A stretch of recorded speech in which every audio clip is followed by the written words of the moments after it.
NDA కూటమి అంటే ఒక నమ్మకం, ఒక అభివృద్ధి, ఒక సంక్షేమం. అది ప్రజలు విశ్వసించారు కనుకనే ఊహించినటువంటి మెజార్టీలతో మరి రాష్ట్రంలో ఎన్డీఏ కూటమి పాలనకు పట్టం కట్టడం జరిగింది.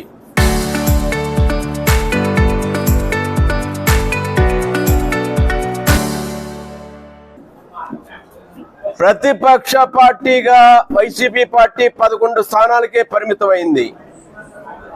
అటువంటి గొప్ప ఘన విజయాన్ని అందించిన ప్రజల విశ్వాసాన్ని, నమ్మకాన్ని నిలబెట్టుకోవడం కోసం కూటమి ప్రభుత్వం రేయింబవళ్ళు అహర్నిశలు పనిచేస్తూ ఉన్నారనేది చంద్రబాబు నాయుడు గారు, పవన్ కళ్యాణ్ గారు, మోడీ గారి త్రయం. దానికి తోడుగా యువనేత లోకేష్ బాబు గారు రేయింబవళ్ళు శ్రమిస్తూ 2 సంవత్సరాల కాలంలో 5 ఏళ్ల నాడు ఒక విధ్వంసకర, వినాశకర, అరాచక, అస్తవస్య చెత్త పాలన సరిదిద్ది 2 ఏళ్ల పాలనలో 2 ఏళ్లలో ఒక గాడిలో పెట్టి ఈ రాష్ట్రాన్ని అన్ని రంగాల్లోనూ కూడా ముందుకు తీసుకెళ్తున్నారు అనేది సుస్పష్టం. అభివృద్ధి, సంక్షేమం కళ్ళ ముందు కనిపిస్తూ ఉంది. ఎక్కడికి వెళ్ళినా సాక్ష్యాలుగా అభివృద్ధి కార్యక్రమాలు కనపడుతున్నాయి. చేపట్టిన పనులు, చేపట్టబోయే పనులు, మంజూరైన పనులు కనపడతా ఉన్నాయి. సంక్షేమం గతంలో ఆనాడు జరిగిన సంక్షేమానికంటే మిన్నగా ఈనాడు సంక్షేమం జరుగుతూ ఉంది. ఈనాడు కొత్తపేట నియోజకవర్గంలో వందలాది కోట్ల రూపాయల పనులు, అభివృద్ధి కార్యక్రమాలు చేశాం. సంక్షేమ కార్యక్రమాలు అమలు చేస్తూ ఉన్నాం. ఉదాహరణకి ఒక రోడ్లే చూసుకుంటే గుంతల లేని రహదారులు ఈనాడు ఎన్డీఏ కూటమి పరిపాలనకు మచ్చుతున్నగా నేను తెలియజేస్తా ఉన్నాను. ఏ పథకం చూసినా కూడా చాలా పగడబందీగా అమలు చేయడం జరుగుతోంది. దానికి ఈ మధ్య ప్రతిపక్ష పార్టీగా కూడా రానటువంటి వైసీపీ పార్టీ 2 ఏళ్ల పాలనని, ఎన్డీఏ కూటమి పాలన ప్రజలకు వెన్నుపోటు అంటూ వాళ్ళు కార్యక్రమాలు చేపట్టడం చాలా హాస్యాస్పదం. 2 ఏళ్ల పాలన ఈనాడు ప్రజలందరూ సంతోషంగా ఉన్నారు. 5 సంవత్సరాలు మీ పాలనకి చరమగీతం పాడి 2 ఏళ్లు పూర్తయినందుకు ప్రజలందరూ కూడా ఆనందం పడుతూ ఉన్నారు. 5 ఏళ్ల పాలనలో మీరు పొడిచిన వెన్నుపోటు, ప్రజలకు పడిచిన వెన్నుపోటు, లేదా అభివృద్ధి మీద వేసిన మీరు గొడ్డలిపోటు, ఈనాడు అవన్నీ కూడా దూరమై రాష్ట్రం అన్ని రంగాల్లో ముందుకెళ్తుందని, ఒక అమరావతి అయినా, ఒక పోలవరం అయినా, ఏ కార్యక్రమం అయినా కూడా లక్షలాది ఉద్యోగాలైనా, ఒక్క డిఎస్సి ద్వారా వేయలేదే మీరు 5 ఏళ్ల కాలంలో. ఈనాడు డిఎస్సి మీద 1 సంవత్సరం గడిచాక రకరకాల తప్పుడు ఆరోపణలతోటి మరి అవాకులు చవాకులు మాట్లాడినట్టుగా మాట్లాడుతూ ఉన్నారు. 16,347 ఉద్యోగాలు ఇచ్చారు. ఇంకో 10,000 ఉద్యోగాలు ఇవ్వబోతాం. మళ్ళా కొత్తగా 10,068 ఉద్యోగాలకు నోటిఫికేషన్ ఇవ్వబోతూ ఉన్నారు. 6,000 కానిస్టేబుల్ ఉద్యోగాలు నియామకాలు చేపట్టడం జరిగింది. మీరు మాట్లాడతారు ఉద్యోగాల గురించి. డిఎస్సిలో ఏదో జరిగిందని లేనిపోని బురద జల్లుతూ ఉన్నారు. అటువంటి మరి ప్రజలు గమనిస్తూ ఉన్నారు. ఈనాడు మరి వెన్నుపోటు గురించి చెప్పాలంటే చాలా చరిత్ర ఉంటుంది. వెన్నుపోటు మరి కన్న తల్లిని, చెల్లిని కూడా మీరు ఏ విధంగా మరి ఈనాడు వెన్నుపోటు పొడిచారో ప్రజలందరికీ తెలుసు.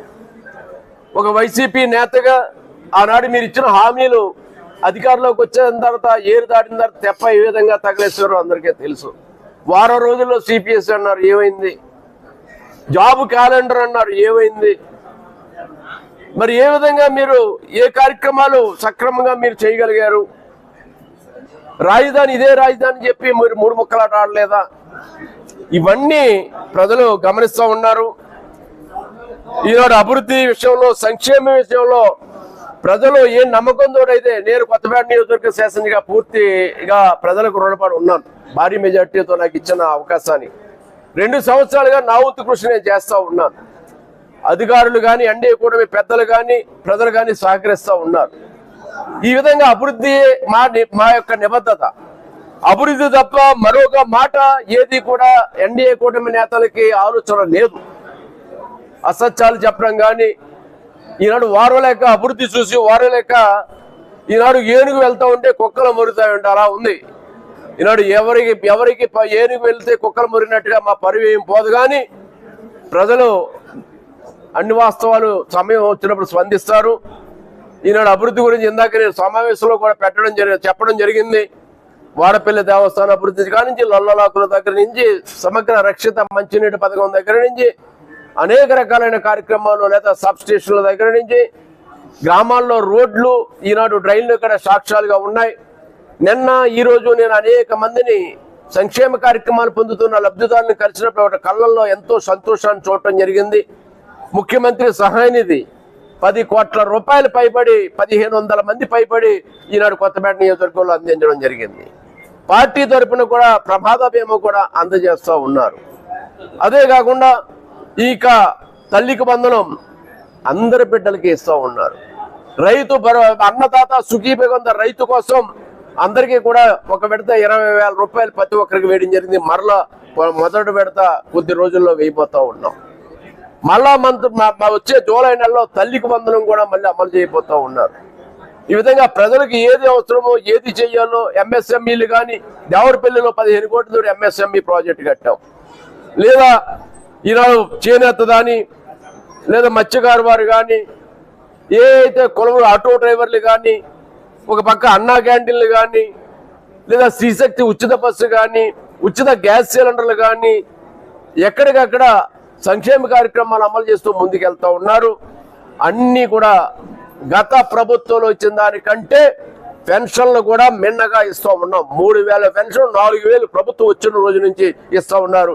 ప్రభుత్వం రాని 3 నెలల ముందు నుంచి కూడా 7,000 రూపాయల పెన్షన్ మొదటి విడత పంపిణీ చేసి ఈ ప్రభుత్వం చిత్తశుద్ధిని నిరూపించుకుంది.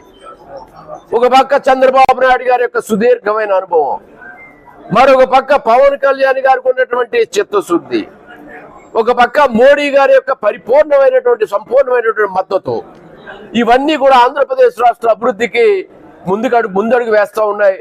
ఇన్ని 2 సంవత్సరాల్లో పరిపాలన ఎక్కడుందో ఏం జరుగుతుందో తెలియని అయోమయ పరిస్థితుల్లో కేంద్ర ప్రయోజిత పథకాలన్నీ కూడా మంట కలిసిపోయాయి. ఈనాడు ఈ ప్రభుత్వం వచ్చిన తర్వాత కేంద్రాన్ని నిధులు అడిగితే మీరు గత ప్రభుత్వం చేసిన తప్పుదాలికి, గత ప్రభుత్వంలో రాష్ట్ర యొక్క వాటా చెల్లించకుండా ఆ పథకాలన్నీ నీరుగార్చినందుకు, ఆ పథకాలన్నీ సక్రమంగా అమలు చేసి మళ్ళా మీరు యుటిలైజేషన్ సర్టిఫికెట్లు ఇవ్వండి, అప్పుడు నిధులు ఇస్తాం తప్ప గత ప్రభుత్వం చేసిన తప్పుదాలకు మీకు ఈ రోజున ఈ పథకాలకు వెంటనే అవన్నీ చక్కదిద్దితేనే కానీ మీకు నిధులు ఇవ్వలేమనే పరిస్థితి నాడు కేంద్ర ప్రభుత్వంలో చూస్తూ ఉన్నాం. ఉదాహరణ చూసుకుంటే జలజీవన మిషన్ కానీ, ఈ రకంగా ఎన్నో పథకాలు, అది హౌసింగ్ కానీ, అవన్నీ కూడా ఈనాడు రెగ్యులేట్ చేస్తూ ఒక దారిలో పెడుతూ గతంలో చేసినటువంటి అవకతవకలన్నింటినీ కూడా సరిదిద్దుకుంటూ ఈ ప్రభుత్వం ముందుకెళ్తా ఉంది. 2 సంవత్సరాల్లో కూడా ఇంత తొందరగా ఈ ప్రభుత్వం కుదురు పడుతుందని నాలాంటి సీనియర్ శాసనసభ్యుడిని, సుదీర్ఘ రాజకీయ అనుకున్న వాడిని నేను కూడా తలంచలేదు. ఏ రకంగా ఈ ప్రభుత్వం నడుస్తుంది, చంద్రబాబు నాయుడు గారు ఎంత అనుభవం ఉన్నా నిధులు ఉండాలి కదా, ఏ విధంగా వెళ్తుందంటే మరి నాకే ఆశ్చర్యం వేస్తూ ఉంది. కేవలం 2 సంవత్సరాలు తిరగకుండా ఇంత గొప్పగా అభివృద్ధి చేయగలిగామా, ఇంత గొప్పగా సంక్షేమం అమలు చేయగలిగామా, ఇంత గొప్పగా 23 లక్షల కోట్ల రూపాయల పెట్టుబడులు అసలు ఆంధ్రప్రదేశ్కు ఉన్నటువంటి డ్యామేజ్కి పరిశ్రమలు పారిపోయాయి అన్నాడు. ఆంధ్రప్రదేశ్ వైపు ఎవరు కన్నెత్తి చూడలేదు. అటువంటి పరిస్థితుల్లో ఒక బ్రాండ్ ఇమేజ్, బ్రాండ్ అంబాసిడర్ 2 సంవత్సరాల్లో ఆంధ్రప్రదేశ్ యొక్క కీర్తి పతాకం ప్రపంచంలో ఎగరవేస్తూ లక్షలాది